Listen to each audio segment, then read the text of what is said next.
With the world moving towards a very high inflation, a lot of people have been plunged into financial depression. Here's everything you need to know about the financial depression, how to battle it. Number 4. Budgeting.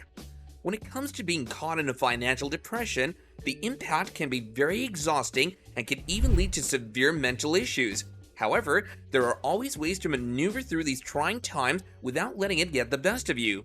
But how exactly do you come out on top when battling through a financial depression?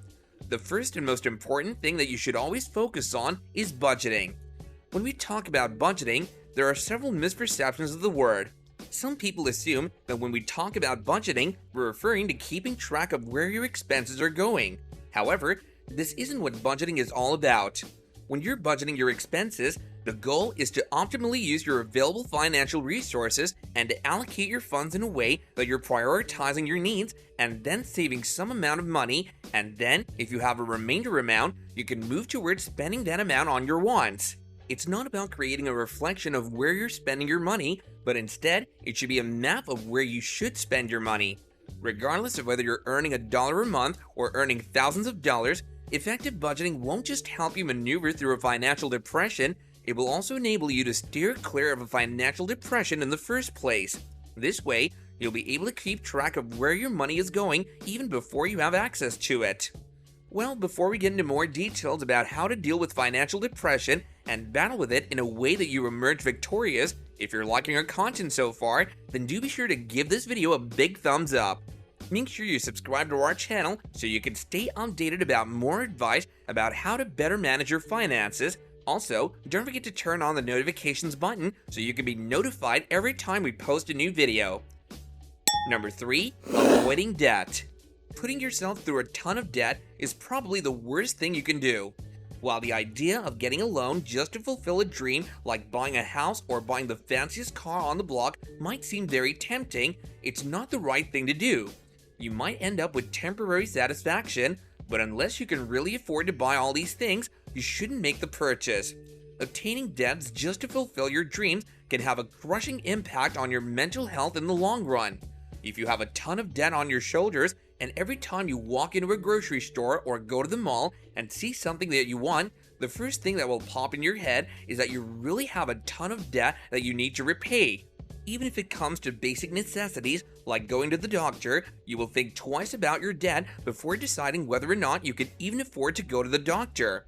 While people with debt might appear to have everything that they want, the ones who don't have debt are the ones who are walking with no weight on their shoulders. Not being able to spend your money where you want can be pretty exhausting, and unless you have a roadmap to get you out of your existing debt, you'll be crushed under its burden.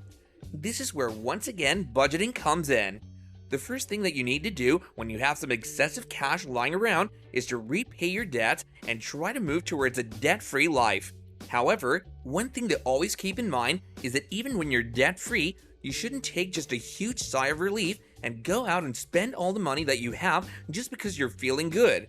You have to continue budgeting your finances and saving up your money so you always have some extra cash lying around in case you ever find yourself battling a financial depression. Number 2, move from being paralyzed to proactive. If you ever find yourself in the middle of a financial depression, one thing that you should do as a top priority is to get rid of all of your unnecessary expenses. This includes all the gym and club memberships that you have that you've never used in a long while, as well as the subscriptions you purchased at some point in the past and haven't used since then. Think of this financial depression as a way to finally get rid of all of these unnecessary expenses and save your money rather than letting it go to waste. Look at your bills as your friends or siblings' bills and view them rather objectively. For instance, if you see a cable bill that's good for nothing, get rid of that cable. This is what you need to do with your entire bank statement. Number 1, think positive. While this may sound cliche, another thing that you need to do to ensure that you're on the top of your game even during a financial depression is to think positively. We know it's not easy to remain positive when you're crippling under financial pressures, but you need to acknowledge what you're feeling. Going through a financial depression can have an impact on your physical health as well, thus leading to more adverse outcomes, which will then make your financial depression even worse. We know it's a challenging time, but staying focused on your future goals and spending your money wisely will get you out of your financial depression in no time.